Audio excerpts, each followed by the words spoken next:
Bonjour à tous, aujourd'hui dans cette vidéo on va parler séchage des fruits.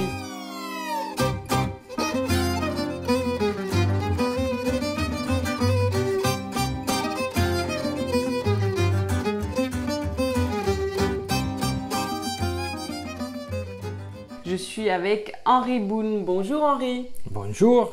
Alors toi tu es le génial inventeur d'un séchoir solaire. Moi j'ai été le génial trouve-tout qui a passé 3 années dans son garage et qui était assez têtu pour arriver au bout.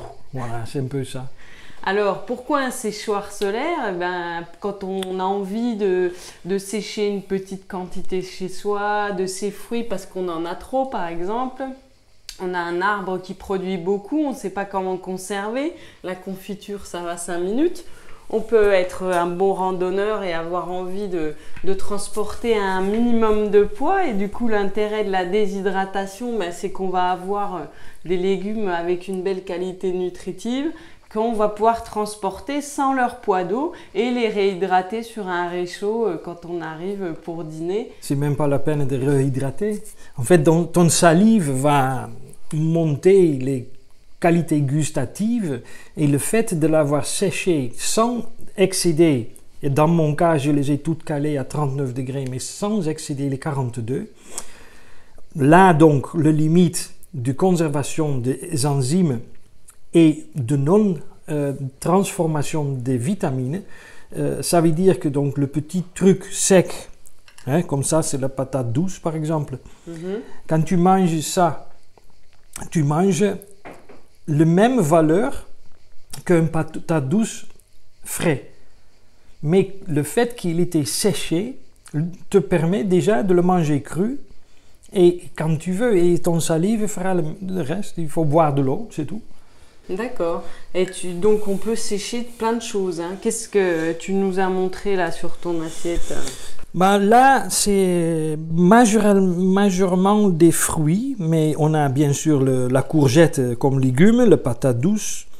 Mais en fait, je n'ai pas mis tout parce que l'assiette est beaucoup trop petite. Champignons, il y a des gens qui sèchent de viande, il y a des gens qui sèchent des poissons, il y a des gens qui sèchent... J'ai même un client qui sèche des fleurs. D'accord. Mais des fleurs comestibles. Ok. Ouais. Il le mélange avec ses salades et tout ça. Séchage enlève 85% environ, des fois 80%, certains produits sont un peu différents, mais 85% du poids. D'accord. Qui est uniquement l'humidité. On ne perd rien de plus. Mais quand on la cuisine après, il se réhydrate que de 30 voire 35%. Ça veut dire donc tu as concentré toutes les qualités gustatives dans un petit morceau qui va se remplir à moitié. Tu as une double concentration de goût déjà. Avec toute la valeur du fruit dans son poids d'origine, dans un truc qui pèse quasiment plus rien parce que tu n'as que 15% du poids qui te reste. Donc pour quelqu'un qui va faire une énorme balade en montagne, l'économie de 85% du poids, ça compte, ça pèse, on va dire. Bon, on ne déshydrate pas les chaussettes ni les pantalons. On pourrait, mais le but n'est pas là. C'est 85% du poids de la nourriture. Voilà. Oui. Donc du coup, Henri, toi, ce que tu as réellement créé finalement en termes d'innovation, c'est le fait qu'il y ait un calcul précis, on va le voir, on va le découvrir, ton séchoir évidemment, mais qu'il y a un calcul précis pour arriver à la température dans un encombrement minimum. Quelles étaient aussi les autres contraintes que tu t'étais fixées au départ? En fait, je cherchais pour mon épouse à l'époque un séchoir pour ses herbes médicinales. Voilà, le départ était là. Et en toute confiance, je vais sur Internet, je regarde des plans en libre accès et je tombe sur des plans d'un universitaire néerlandais, un homme de chez moi. Donc, je dis, ok, on va essayer. Je l'ai fabriqué, je l'ai mis ici au soleil d'Avignon, donc plomb, et il fonctionnait absolument pas, vraiment pas. Alors, je dis, ok, on va le rallonger, j'ai tout essayé et le truc était complètement tellement nul que je l'ai détruit Et entre-temps, il faisait hiver, donc on s'était chauffé avec.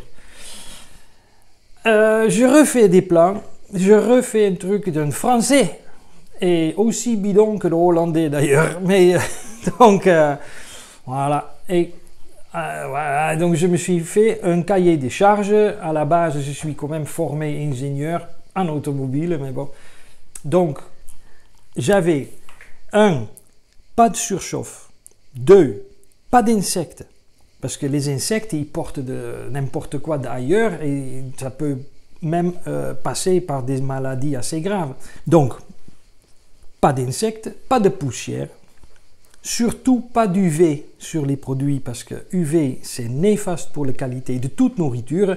Mettez un petit morceau de viande dehors pendant 5 minutes en plein cagnard et vous allez voir pourquoi. Qu'est-ce qu'on a de plus? Il faut que ça sèche rapidement. Rapidement pour conserver la couleur déjà. Et ça peut dire, bon, qu'est-ce que je m'intéresse de cette couleur? Mais la différence, je peux vous le montrer. Là, j'ai 2 morceaux de banane qu'ils ont séché rapidement. Donc, elles ont une jolie couleur. Elles sont restées assez pâles, hein, finalement. Ouais, et ils ont un très bon goût. Là, ça, ce truc noir, c'est le séchage que j'ai fait pendant les périodes d'orage qu'on a eu il y a un mois. Et c'est pas pareil. Quand tu choisis ce que tu aimerais manger, tu prends pas ce truc noir, tu prends celle-là parce qu'elle est plus belle. Déjà ça. Bon, ils sont pas... Allez hop, je goûte, j'en profite. Donc, séchage rapide, contrôlé, pas de surchauffe, parce que voilà, il faut pas... Pas d'insectes. Pas d'insectes. Tu m'as dit que tu avais du bois qui était quand même... Bon, il fallait que ce soit léger. Tu as essayé de trouver du bois français. Oui, voilà. Bon, après, c'est le cahier des charges dans ma tête. Ça veut dire qu'il ne faut pas des produits qui viennent de trop loin. Mes produits, tout de base, mes matériaux, viennent de maximum 7 km de ma maison.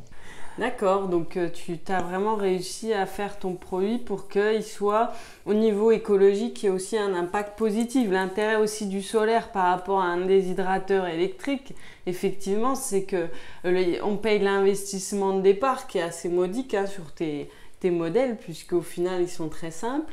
Et puis après, eh bien, on n'utilise plus d'électricité. Oui.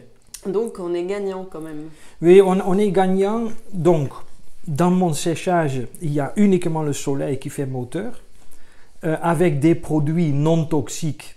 Et là, on revient sur le séchoir électrique. Lui, il vient de Chine, ou Japon, ou Corée.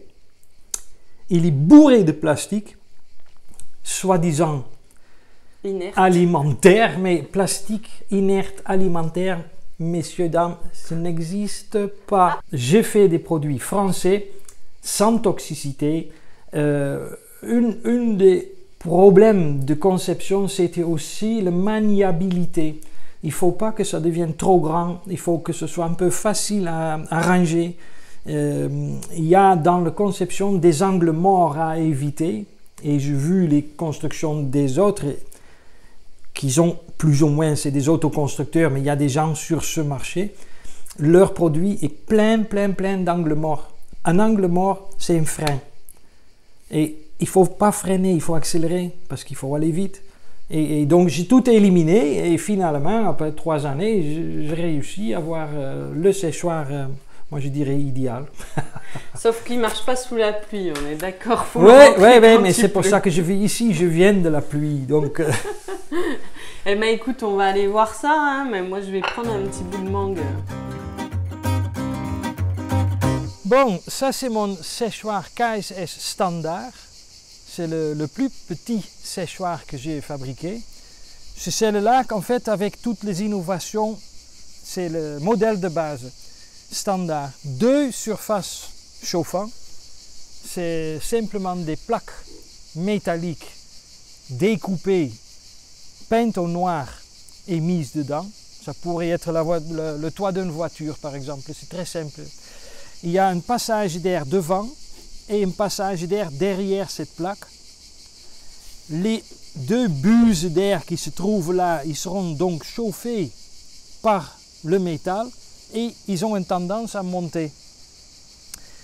J'ai calculé les passages d'air, largeur, épaisseur, vitesse, et je l'ai calibré ici pour ne pas dépasser les 39 degrés. La machine, elle accélère dès qu'il approche le 39. Et à 39, ça plafonne et ça ne dépasse pas. Donc ici, cet air vient en intérieur. Je vais vous le montrer. L'intérieur, donc, l'air sort ici à maximum 39 degrés pour arriver là, sur les fruits, qui commencent à se sécher avec cet air qui est assez dilaté, qui est légère. L'air léger, quand il commence à sécher, pardon, se comprime. Séchage crée du froid, donc il se refroidit. Il se charge de l'humidité, il devient lourd, encore plus lourd, en plus humide, plus lourd, plus frais. Et en bas, normalement, ici, il y a plein de pics, plein de fruits suspendus. Voilà. Et là commence mon cheminée. Donc cet air, il va dans cette cheminée qui passe derrière les fruits.